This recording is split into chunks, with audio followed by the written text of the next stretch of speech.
எப்போ நம்ம உள்ளத்துல மகிழ்ச்சி வருதோ அப்போ நம்ம இல்லத்தில் மகிழ்ச்சி உண்டாகும். அதுதான் ஃபாதர் பெர்மான்ஸ் கூட பாடும்போது அந்த பாட்டு ரொம்ப அழகா ஒவ்வொரு வரிகளும் ஆச்சரியமா இருக்கும். உள்ளத்தின் மகிழ்ச்சி நீதானையா, என் இல்லத்தில் எல்லாமே நீதானையா. உள்ளத்தின் மகிழ்ச்சி நீதானையா, என் இல்லத்தில் எல்லாமே நீதானையா. அவர் சொல்றாரு, என் உள்ளத்துல மகிழ்ச்சி எப்போ தெரியுமா? உங்களை நினைக்கும் போது. என் இல்லத்துலேயும் மகிழ்ச்சி. ஆமாம், நீங்கள் இருக்கிறீங்க அப்படிங்கிற விசுவாசத்தோடு நான் என் வீட்டில் வாழும்போது என் இல்லத்துலேயும் அந்த மகிழ்ச்சி இருக்கும் அப்படிங்கிற பாடம் தான் அந்த பாடம். அப்போ இந்த டிசம்பர் மாதத்தில் சுவிசேஷ புத்தகம் 4 இருக்கிறது. மத்தேயு, மார்க்கு, லூக்கா, யோவான்.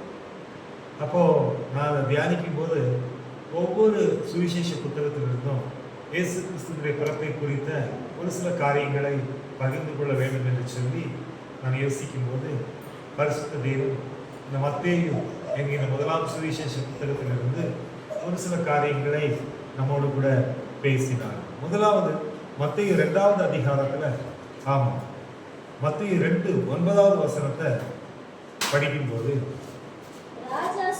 ராஜா சொன்னதை அவர்கள் கேட்டு போகையில், இதோ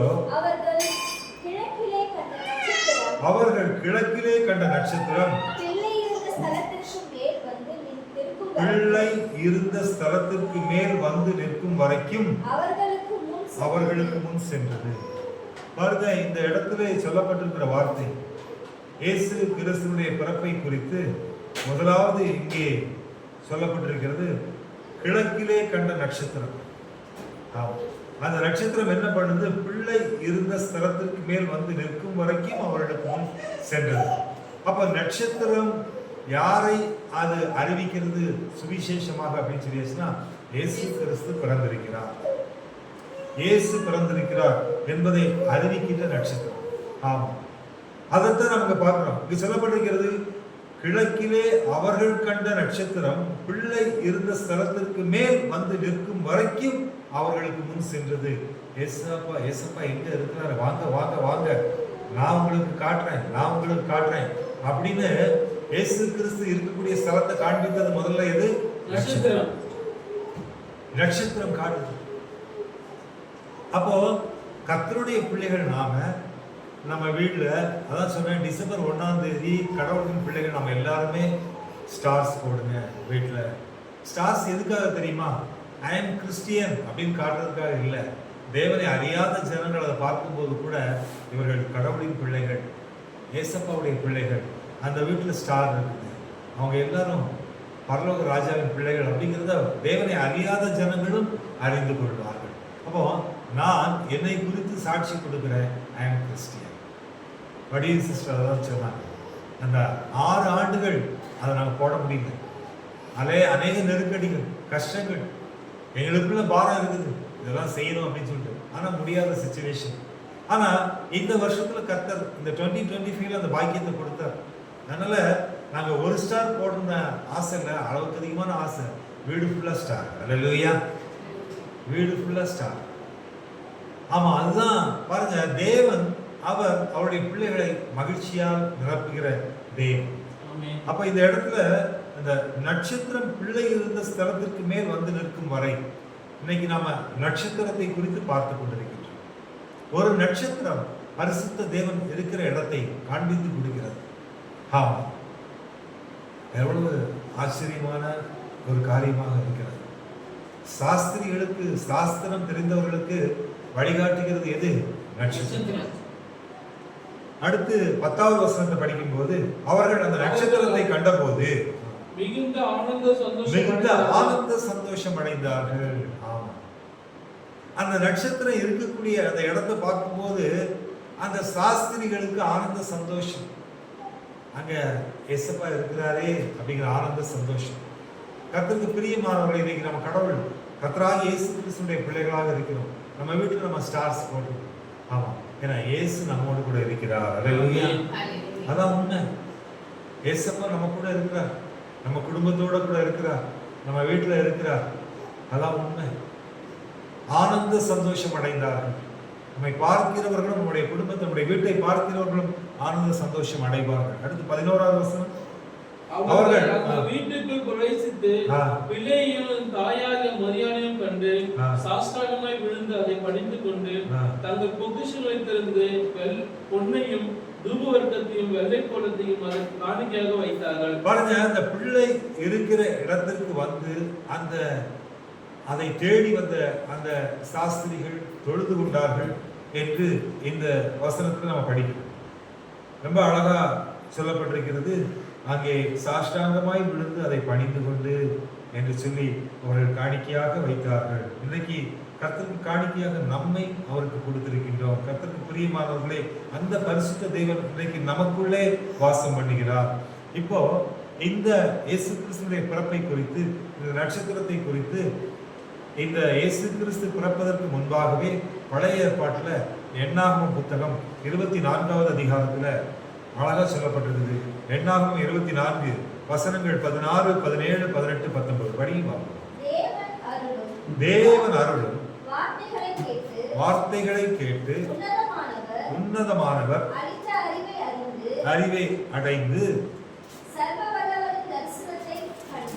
சர்வ வல்லவருடைய தரிசனத்தை கண்டு தாழ விழும்போது கண் திறக்கப்பட்டவன் விளம்புகிறதாவது அவரை காண்பேன்,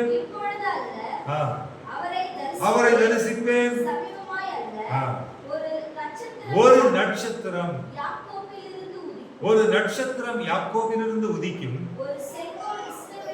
ஒரு செங்கோல் இஸ்ரவேலிலிருந்து எழும்பும், நொறுக்கி நிர்மூலமாக்கும், சுதந்திரமாகும்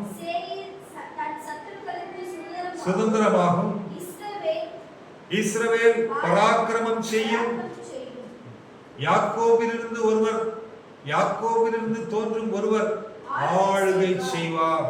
ஆமா, எவ்வளவு அருமையான ஒரு தீர்க்க தரிசனத்தை வீரையம் வாய்வு கர்த்தர் போடுறாரு. எவ்வளவு ஆச்சரியமா இருக்கு. இதுல முக்கியமான விஷயம் என்னன்னா, அந்த 17வது வசனத்துல ஒரு நட்சத்திரம் யாக்கோபிலிருந்து உதிக்கும். இதுதான் ஆச்சரியமான ஒரு காரணம். ஒரு நட்சத்திரம் யாக்கோபிலிருந்து உதிக்கும், இஸ்ரவேல் பராக்கிரமம் செய்யும், யாக்கோபிலிருந்து தோன்றும் ஒருவர் ஆளுகை செய்வார். ஆளுகை செய்கிற பரிசுத்த தேவன் கர்த்தருக்கு பிரியமானவர்களே, பாருங்க, இங்க சொல்லப்பட்ட ஒரு நட்சத்திரம் யாக்கோபிலிருந்து உதிக்கும் என்று சொன்னது யூதா கோத்திரம். யாக்கோபினுடைய பிள்ளைகள் 12 கோத்திரம். அதுல லேயாளுக்கு பிறந்த பிள்ளைகள் 7. அந்த 7 பிள்ளைகள் 4வது பிள்ளை யூதா. யூதா என்று சொன்னால் கர்த்தரையே துதிப்பேன் என்ற அர்த்தம். கர்த்தரை துதிக்கும்படி கர்த்தரால் தெரிந்து கொள்ளப்பட்ட கோத்திரம் யூதா கோத்திரம். கர்த்தர் யாக்கோபிலிருந்து ஒரு நட்சத்திரத்தை தோன்ற பண்ணின தேவன். இஸ்ரவேல் பராக்கிரமம் செய்யும். இன்றைக்கு கர்த்தர் நம்மை இஸ்ரவேலராக அழைத்தவர். இன்றைக்கு நீங்களும் நானும் தான் அந்த இஸ்ரவேலர். இந்த இஸ்ரவேலருக்காக கர்த்தர் ஆளுகை தந்து ஆளுகை செய்யும்படிக்கு அவர் நம்மை அழைத்தார். இந்த தீர்க்க தரிசன வார்த்தை இன்றைக்கு ஆண்டவராக இயேசு கிறிஸ்துவின் பிறப்பின் மூலமாக உறுதியாக்கப்பட்டிருக்கிறது. அல்லேலூயா. இவ்வளவு அழகான வார்த்தை, அற்புதமான வார்த்தை. இங்க பிலேயம் சொல்லும் பொழுது அந்த அந்த அந்த ஜீசஸ் பான், அந்த யாக்கோபிலிருந்து தோன்றக்கூடிய இந்த நட்சத்திரத்தை குறித்து சொல்லும்போது எப்படி சொல்றாருன்னா, இது எனக்கு தெரியாதுப்பா, இது தேவன் அருளும் வார்த்தைப்பா, இது என்னுடைய அறிவு கிடையாதுப்பா, உன்னதமானவர் அளித்த அறிவு. அடுத்து இது என்னுடைய தரிசனம் கிடையாது, சர்வ வல்லவரின் தரிசனம். அந்த இடத்துல இந்த 3 பாயிண்ட் அவர் சொல்றாரு. இது தேவன் அருளும் வார்த்தை, இது உன்னதமானவர் அளித்த அறிவு, இது சர்வ வல்லவருடைய தரிசனம் அப்படிங்கிறது சொல்றாரு.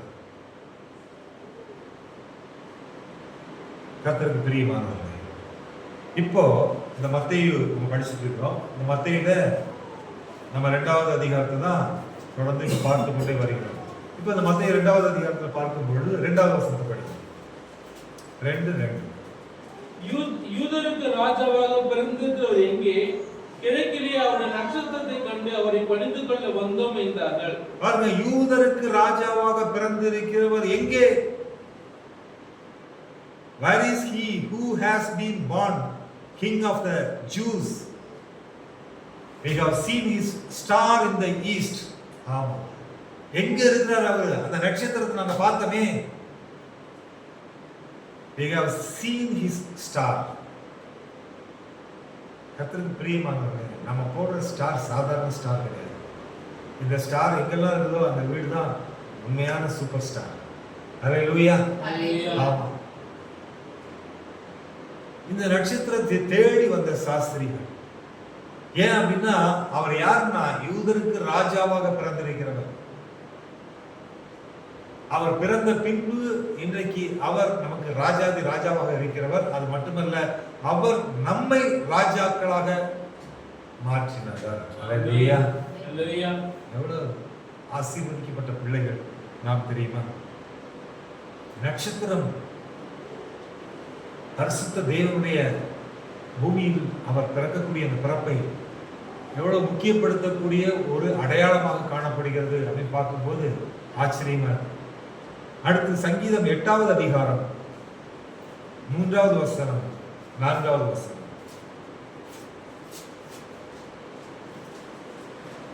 சங்கீதம் 8. உம்முடைய வானங்களை நீ ஸ்தாபித்த சந்திரனையும் நட்சத்திரங்களையும் நான் பார்க்கும்போது நீர் நினைக்கிறதற்கும் விசாரிக்கிறதற்கும் அவன் எம்மாத்திரம் என்று இங்கு சொல்லப்பட்டிருக்கிறது. நீர் ஸ்தாபித்த நட்சத்திரங்கள். தாவீது சொல்றாரு, நீர் ஸ்தாபித்த நட்சத்திரங்கள். கர்த்தருக்கு பிரியமானவர்களே, the value of star வருஷத்துல ஒரு முறை அதை நாம பரிசுத்த தேவனை நினைத்து சந்தோஷமாய் நம்முடைய வீடுகளிலே அதை போடுறோம். இந்த நட்சத்திரம் என்பது தேவன் படைத்தது.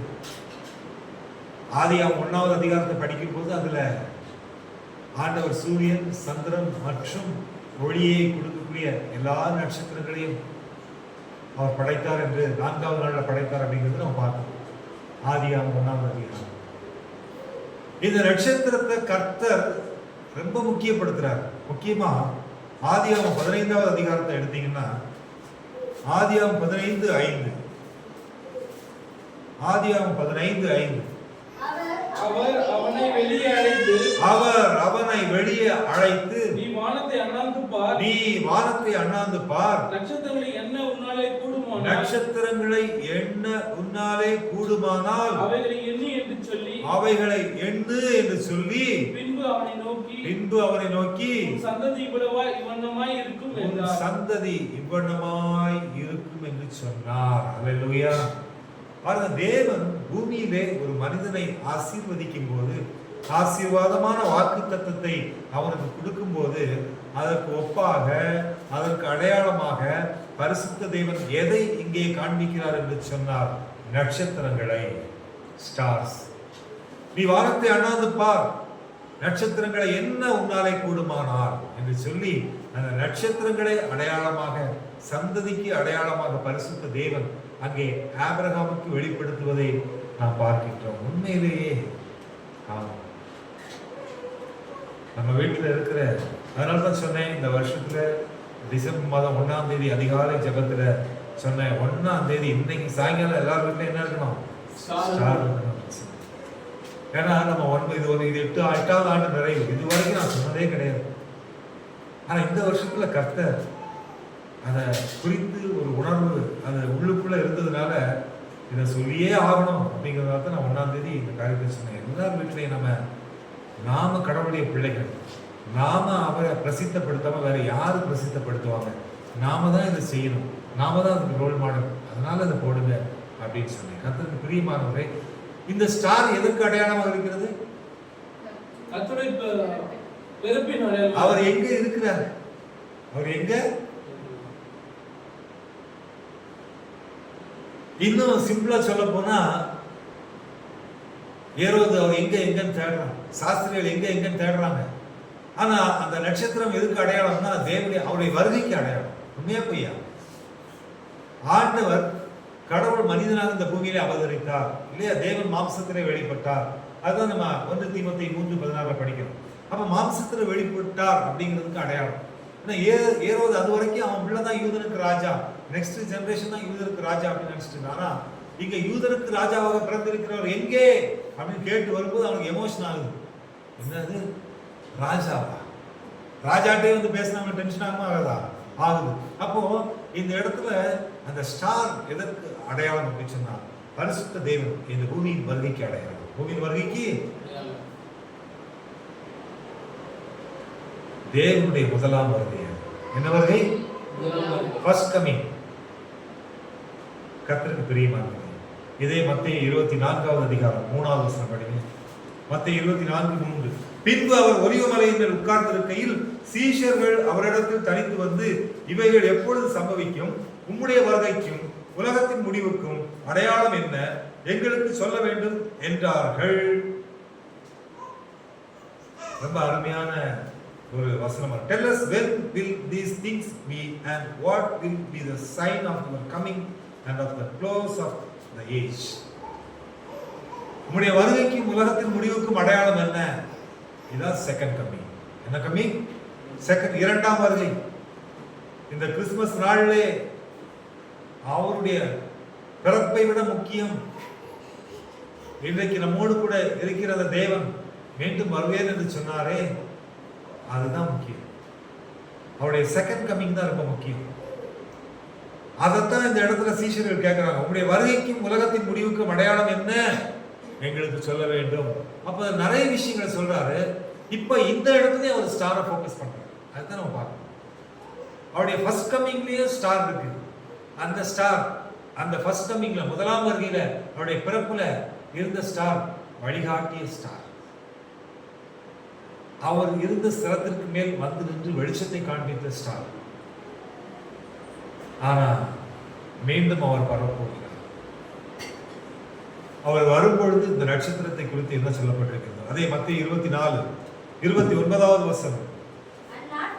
அந்நாட்களில் உபத்திரவம் முடிந்தவுடனே சூரியன் அந்தகாரப்படும், சந்திரன் ஒளியை கொடாதிருக்கும், நட்சத்திரங்கள் வானத்திலிருந்து விழும். The stars will fall from heaven.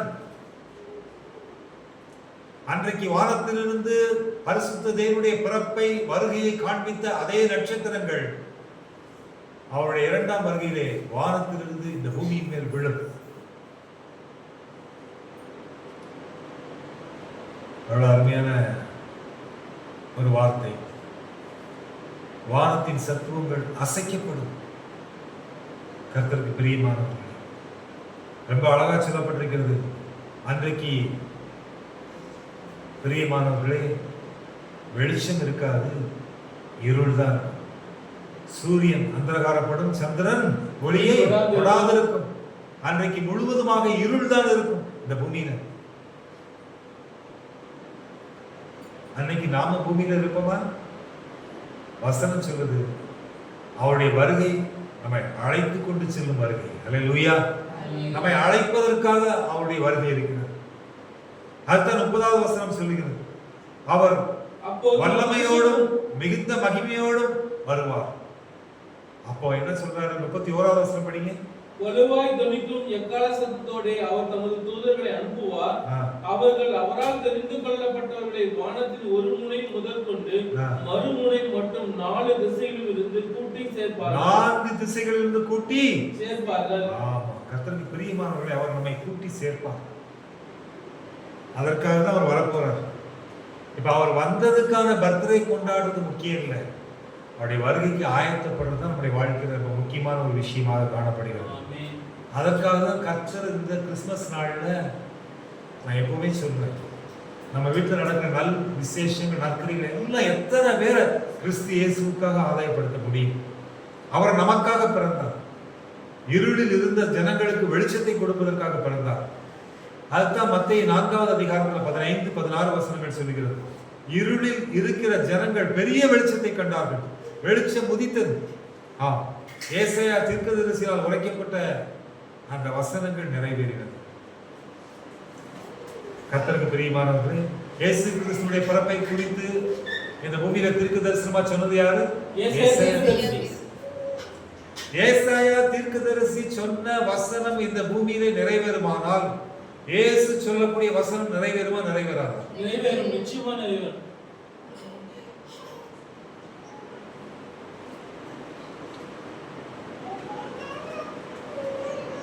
கர்த்தருக்கு பிரியமானவர்களே, ஏசாயா சொன்ன தீர்க்க தரிசனம் நிறைவேறுமானால் இயேசு சொன்ன வார்த்தையும் நிறைவேறும்.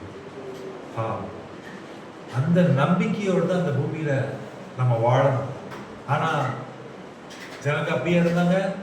மத்திய 24வது அதிகாரத்துல 37வது வசனத்தில் படிக்கும்போது, நோவாவின் காலத்தில் எப்படி நடந்ததோ அப்படியே மனுஷகுமாரன் வரும் காலத்தில் நடக்கும். ஆமா, எப்படி எனில் ஜலப்பிரளயத்துக்கு முன்னான காலத்திலே நோவா பேழைக்குள் பிரவேசிக்கும் நாள் வரைக்கும் ஜனங்கள் புசித்தும் குடித்தும் பெண் கொண்டும் பெண் கொடுத்தும் ஜலப்பிரளயம் வந்து அனைவரையும் மாறிக்கொண்டு போக மட்டும் உணராதிருந்தார்கள். அப்படியே மனுஷகுமாரன் வரும் காலத்தில் நடக்கும். ஆமா, இந்த விஷயத்தை சொன்னது வேற யாருமே இல்ல, the name of Jesus, இயேசு கிறிஸ்து இந்த வார்த்தையை அவர் சொன்னார், வேற யாருமே சொல்லல. They were unaware until the flood came and swept them all away. So will be the coming of the Son of Man. இயேசு கிறிஸ்துவின் இரண்டாம் வருகையில எப்படி அன்றைக்கு உணர்வில்லாத ஜனங்கள் இருந்தார்களோ அதே போலதான் இருப்பார்கள் என்று பரிசுத்த வேதத்திலே பரிசுத்த தெய்வம் இயேசு கிறிஸ்து அறிக்கை செய்கிறார். புது ட்ரெஸ் போடணும், கேக்கு சாப்பிடணும், பிரியாணி சாப்பிடணும், ஜாலியா இருக்கும், ஃபேமிலியோட ஜாலியா இருக்கும். கர்த்தருக்கு பிரியமானவர்களே, இயேசு கிறிஸ்து வந்தது முக்கியம் அல்ல, இனி அவர் வரப்போகிற வருகை தான் முக்கியம். அந்த வருகைக்கு நாம் ஆயத்தமாக இருக்கிறோமோ அதைத்தான் தேவன் விரும்புகிறார். ஹலோ, புரியுதா? அவர் வருகையிலே, முதலாம் வருகையிலே வழிகாட்டின அந்த நட்சத்திரம் அவருடைய இரண்டாம் வருகையிலே வானத்திலிருந்து பூமியின் மேல் விழுகிறது. பூமியை விட எத்தனை மடங்கு பெருசு நட்சத்திரம்.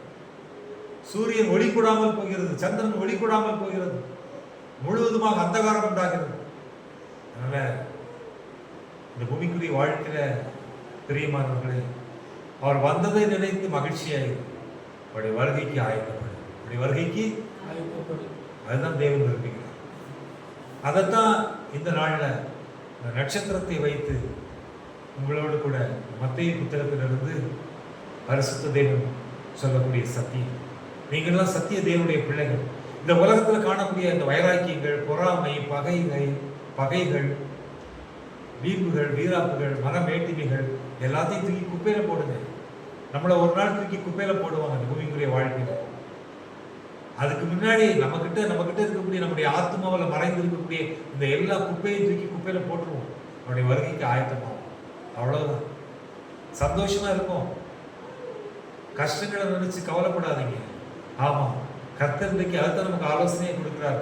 என் அன்பு மகனே, என் அன்பு மகளே, நான் எப்படி நோவாவின் நாட்கள்ல அவங்க வேற எதையுமே கவனிக்கல, இந்த உலகத்துக்கு முன்னாடியே ஓடிட்டு இருந்தாங்க, கடைசியில் அந்த குடும்பம் மட்டும் காப்பாற்றப்பட்டது. ஆமா, நான் வந்தது உண்மைதான், நட்சத்திரம் வழிகாட்டுனது உண்மைதான்.